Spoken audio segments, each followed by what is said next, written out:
కార్తీక దీపం. సౌందర్య వారణాసిని ప్రాధేయపడేది చూసిన మోనిత, కోడలి కోసం ఎంత ఏడుస్తున్నారా ఆంటీ? మరి నా బాబు ఏం పాపం చేశాడు? వాడు మీ మనవడే కదా, వాడి కోసం మీరు ఇలా తాపత్రయపడ్డారా అసలు అంటూ వాదనకు దిగుతుంది. చూడు మోనిత, అనవసరంగా మాట్లాడొద్దు అంటూ సౌందర్య తిడుతుంది. కానీ మోనిత అస్సలు తగ్గదు. ఆంటీ, ఆ రోజు మీరు తల్లిని బిడ్డని వేరు చేసి హిమనెత్తుకొచ్చారు. ఆ రోజు దీపా కార్తీక్ లను కలపడానికి మీరు అలా చేయగాలేనిది ఈ రోజు నన్ను కార్తీక్ ని విడదీయడానికి నా బిడ్డని ఎత్తుకొచ్చి ఉంటారని నేను అనుకోవడంలో తప్పేముంది అంటూ రివర్స్ ప్రశ్నలతో రెచ్చిపోతుంది మోనిత.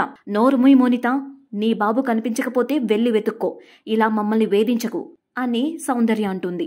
నువ్వు ఇలాగే ఏది పడితే అది వాగావనుకో, నువ్వు నిద్రపోయేటప్పుడు బాగా కాల్చిన అట్లకాడతో ఆటోగ్రాఫ్ ఇస్తాను జాగ్రత్త అంటూ హెచ్చరించి నోరు మూయిస్తుంది. వెంటనే వారణాసితో, వారణాసి నీకు ఏ సమాచారం తెలిసినా చెప్పు ప్లీజ్ అంటుంది. సరేనని వెళ్తాడు వారణాసి. ఇక సీన్ కట్ చేస్తే హిమ, శౌర్య, కార్తీక్ మొక్కలు నాటుతూ ఉంటారు. దీప ఇంటికి వచ్చి మంచి పని చేస్తున్నారు, నేను సర్దుతాను అంటూ వస్తుంది. అప్పుడే అక్కడున్న శ్రీవల్లి దీప ఒంటి మీద బంగారం లేదని గుర్తించి అడిగేస్తుంది. దీప సమాధానం చెప్పలేక ఇబ్బంది పడుతుంటే కార్తీక్ పిల్లలు షాకింగ్ గా చూస్తుంటారు. ఇంతలో బాబు లేచి ఏడుస్తుంటే శ్రీవల్లి, పిల్లలు అటు పరుగు తీస్తారో అని వంటలక్క అంటుంది. వెంటనే కార్తీక్ దీపతో, బంగారం అమ్మేశావా? నేను చేతకాని వాడిలా అయిపోయానా?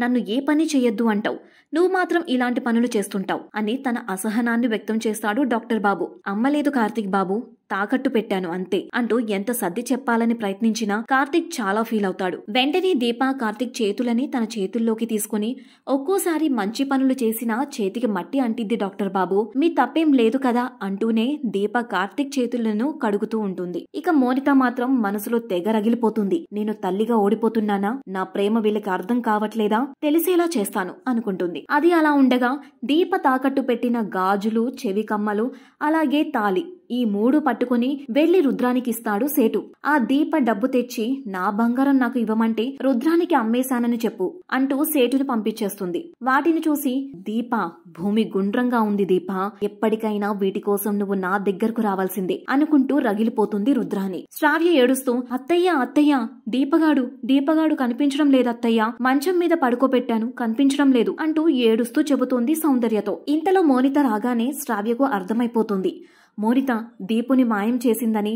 మోనిత మాత్రం ఏం పట్టనట్లుగా కూల్గా ఉంటే వెంటనే కాళ్ళ మీద పడిపోతుంది శ్రావ్య. మోనిత, నీకు దండం పెడతాను, ప్లీజ్ నా బాబుని నాకిచ్చే ప్లీజ్ అంటూ చాలా కుమిలి ఏడుస్తుంది శ్రావ్య. శ్రావ్య ఏడుస్తుంటే మోనితకే బాధ అనిపిస్తుంది. సౌందర్య మాత్రం, శ్రావ్య లే, దాని కాళ్ళు పట్టుకుంటావేంటి అని తిడుతుంది. లేదత్తయ్య, మోనితే నా బాబుని తీసుంటది అని శ్రావ్య ఏడుస్తూనే మోనితని ప్రాధేయపడుతుంది. మోనిత పొగరుగా సౌందర్య వైపు చూస్తూ పైకి మెట్లు ఎక్కుతూ మధ్యలో ఆగి అక్కడే కూర్చొని కాలు మీద కాలేసుకొని మరి కాలు ఊపుతూ, ఇప్పుడు అర్థమైంది శ్రావ్య, కన్న ప్రేమ బాబు కనిపించకపోతే ఎలా ఉంటుందో చిన్న శాంపుల్ చూపించానంతే అంటుంది సౌందర్య వైపు చూస్తూ.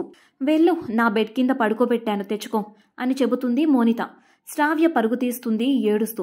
మరిన్ని వివరాలు తెలియాలంటే నెక్స్ట్ ఎపిసోడ్ దాకా వెయిట్ చేయాల్సిందే. మరి నెక్స్ట్ ఎపిసోడ్ లో ఏం జరగబోతుందో తెలుసుకోవాలంటే గనక మీరందరూ మా ఛానల్ ని సబ్స్క్రైబ్ చేయడం మాత్రం మర్చిపోకండి. Thanks for watching.